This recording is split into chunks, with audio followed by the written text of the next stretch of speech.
Like how the symbols actually matter. They don't. They could just as well, just say 1 and 2, and that would have been good enough. Welcome back to the Mentor Roulette grind, once again in a livestream highlights edition. And this time, we had a pretty heavy emphasis on dungeons and guild tests. With that said, for Duty 1, we went to Halatali as White Mage. Throughout the dungeon, it seemed the tank never used any cooldowns on AoE pulls, at all. No defensive cooldowns, not even No Mercy. Even on bosses, they would only sometimes use No Mercy, and mainly only use defensives when targeted by a tank buster. Thankfully, they usually only pulled 1 to 2 packs at a time, so it was quite manageable with only a few cure casts. It would probably also have been fine enough if they had pulled a lot more. I would just have had to cast more cures, but it was a bit strange that they barely used cooldowns at all. For Duty 2, we went to Give Him the Old 1-2 as Reaper. On the plus side, Reaper has 3 buttons and actually a choice to make, although only the Gobu has even remotely close to enough HP to justify applying Shadow of Death in the first place, as all the other mobs tend to die in 2 GCDs. For Duty 3, we went to Sticks Flicking and Names Taking as Summoner, and with Agent Monica. Krakenmo reminded me in the chat to equip extra spell speed, as I forgot it last time I drew Summoner. However, while it might help for this duty, most of the time, Ether Charge followed by 6 Ruin casts without interruption at all is rather unlikely. It is worth mentioning to respect the bomb AoEs, as they also stun if they hit. A tip for Summoner specifically is that since the summons do quite respectable single target damage at this level, making sure to send them at the barricades where possible is beneficial. For Duty 4, we went to Porta Decumana as Black Mage. In Phase 1, there were a few moments where the Viper just stopped performing their rotation. I imagine they were distracted, maybe putting on the next video or something. In Phase 2, while the White Mage played quite efficiently overall, whenever they were targeted with a stack marker, they seemed quite intent on planting it right under the boss, if not leading towards the tank, which caused problems for me and the Viper in participating. For some Black Mage optimization specifics, the main thing you can do is what I call the UI1 B3 Swift cast. However, the setup is somewhat finicky. Preferably, Thunder is maintained consistently on the target, as it is your strongest attack. Delaying it to have an instant for the trick is generally not worth it. Losing out on 2 Thunder ticks loses you more damage than the UI1 B3 Swiftcast would gain you.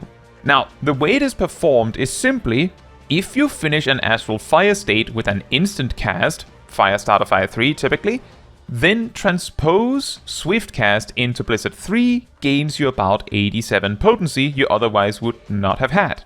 This can be approached in 2 similar ways.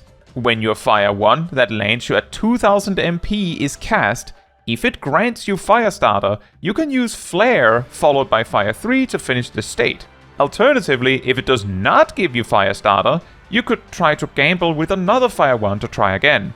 I've gone over the more exact calculations and value in a different video, link in the description, but these are the options you have that are perfectly in your control aside from the RNG involved. A third option is if reapplying Thunder happens to come up as you finish Astral Fire anyway, then Thunder can be the instant cast for the trick. Take note that Swiftcast has a 1-minute cooldown, and if you attempt the trick and find you don't have Swiftcast after you're already transposed, this turns around and becomes a loss. For Duty 5, we went to Anamnesis and Anyder, and both the tank and healer knew me. Hello! Also, I forgot to record the Wheel of Jobs for this one, so you will have to take my word for it that it landed on Dancer.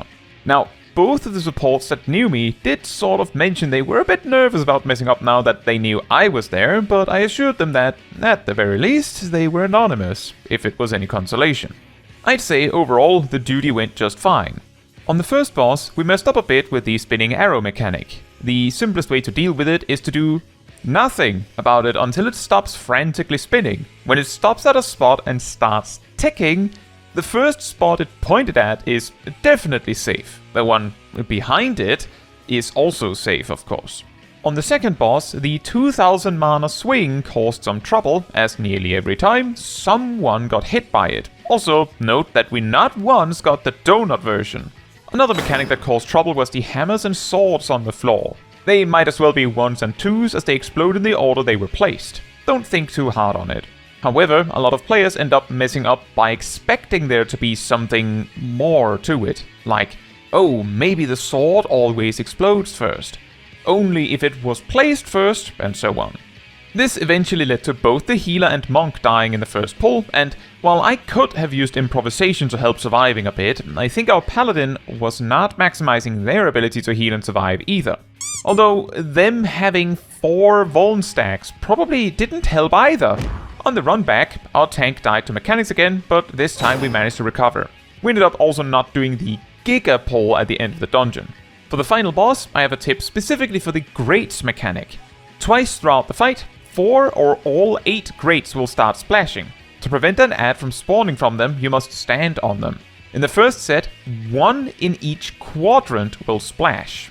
In the second set, there will be a hand AoE over 1 in each quadrant that will kill off the ad coming out of it, meaning a player needs to stand on the other one. The way I deal with this mechanic is that once I know the mechanic is approaching, I start slowly leaning towards or moving to between the 2 grates of the quadrant I intend to take. This helps telegraph to the rest of the team which quadrants remain. This is mainly because the time you have to react to this is not very long when it comes, so if you suddenly panic and run to a random quadrant where someone already is, or someone else is also running to, you cannot fix it, as you won't make it to another grade. Better to be there in advance, or know where you're going.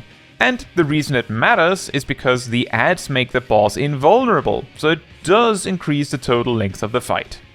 For 2d6, we went to Amdapor Keep Hard as Dragoon.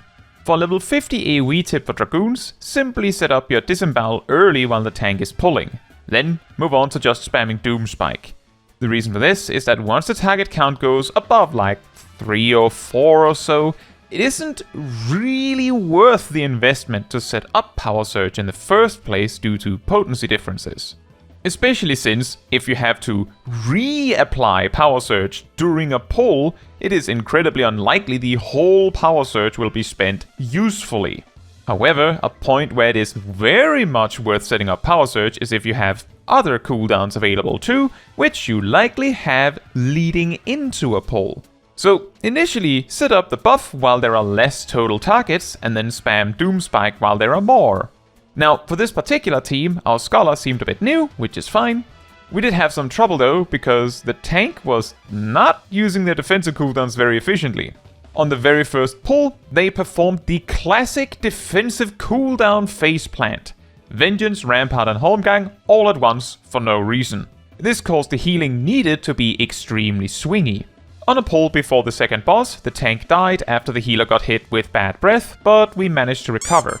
On the second boss, the healer died due to being swarmed by ads suddenly, and the tank didn't realize this until it was far too late.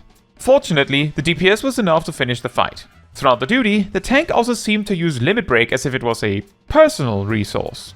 At the end of the duty, I decided against giving a spiel on how Limit Break works, as I felt there were more pressing matters they needed to learn than that. And also, the way they reacted to things happening in the duty didn't give me the impression they would be very interested.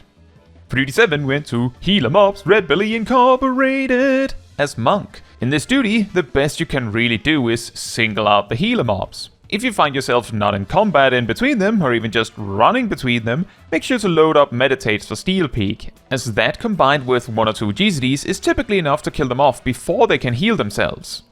For duty 8, we went to Drowned City of Skalla as Dark Knight. Overall, the duty went alright, although despite our healer attacking, they also used Cure 2 and 1, a lot more than they needed to, I feel. This was especially true in larger AoE pulls, and in a funny twist, leading with some AoE early in a large pull is almost always better as a healer, as it will lead to the fight ending a lot sooner. But as White Mage, the initial stuns can also further help with this. Stop as many enemies as possible with it. We still managed, of course. I learned as we ran up to the final boss that the healer was probably a first timer, and indeed, if you don't know what to expect, you probably would feel a lot safer spamming heals a bit more. At the same time, if you pay attention to how much HP the tank is actively losing, you should be able to determine when it is safe to attack, even if it is your first time in a duty. That of course requires experience though. On the second boss, Aradel made me aware of a funny Easter egg. If there is a Mikote with a food buff in the party, then the dolls in the intermissions will have a fat cat inside them that you can see when they open or die.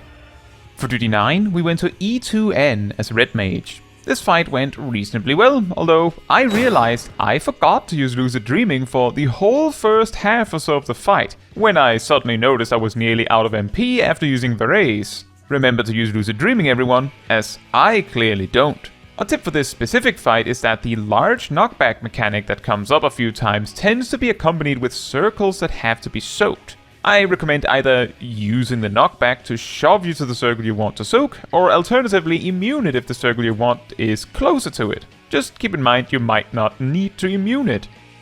For duty 10, we went to Herb and Turd as Sage. I'm not entirely sure if the paladin truly recognized they were not supposed to kill the turtle, considering they seemed to keep stunning it as they ran away to get it to the herb patch.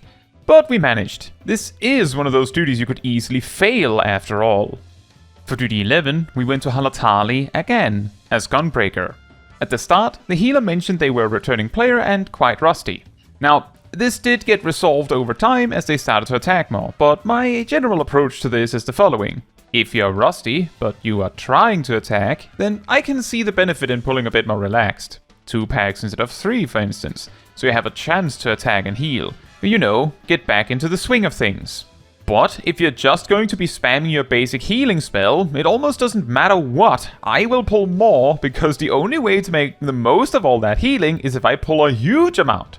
I think I've mentioned this before, but it generates this admittedly vicious cycle for the healers that feel like they have to do all this healing, as the tanks will pull more and maybe be a little more lazy with defensive cooldowns, producing a need for this healing.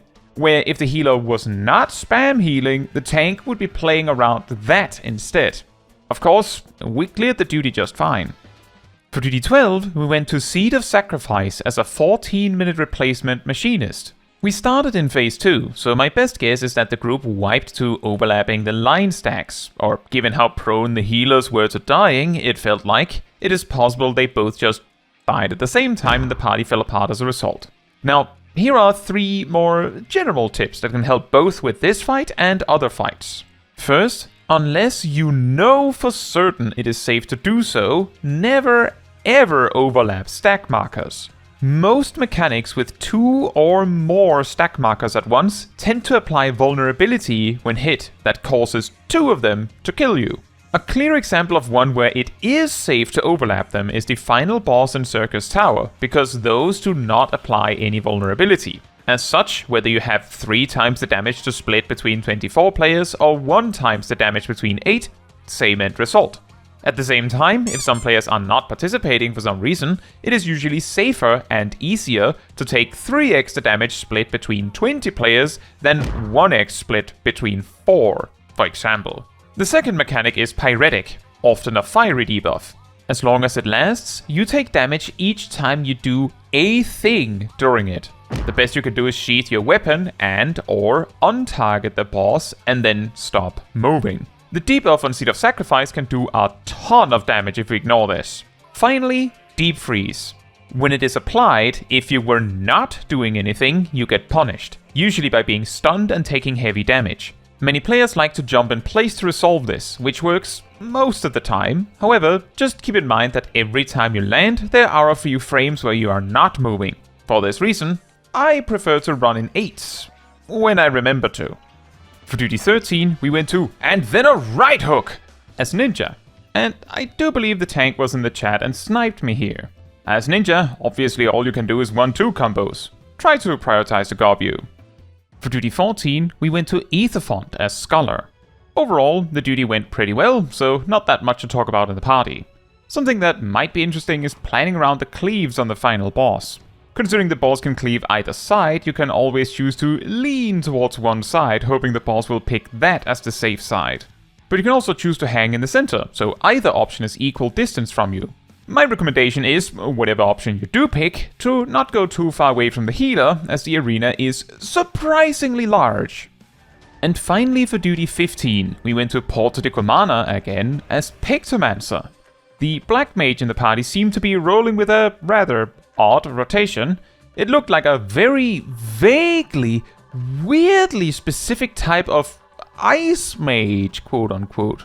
They recognized that Thunder was a dot they should maintain. They also recognized that, to do so, they had to sometimes cast fire spells, but they much preferred to cast ice spells.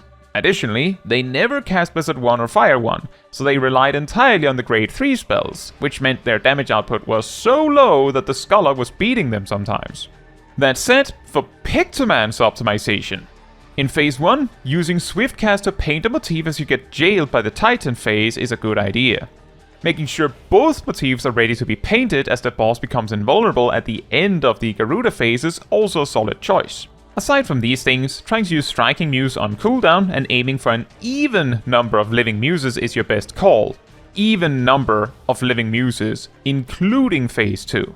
In Phase 2, if you can Swiftcast a living motif into the Limit Break 3, that is also a solid choice. In this particular group, it would have been better if the Black Mage was the one using the Limit Break, but as is often the case when one player is performing significantly worse, is if they knew of this kind of optimization, they would probably not be making the mistakes they were making either. The DPS check at the end, somehow, also felt like it got quite close. And yes, for anyone wondering, it does in fact wipe you. Another solid set. It is a bit of a shame when we spin the wheel, get an interesting job, and then it turns into 30 seconds in enemy parties. But what can you do? We have now also passed over 5/12 of the way on the achievement. Yes, I am going to keep doing this. Now, that is all for this video. Thank you so much for watching. If you would like to support me and my channel more directly, you can become a member like these wonderful people here. You can also alternatively support me through Ko-Fi, link in the description.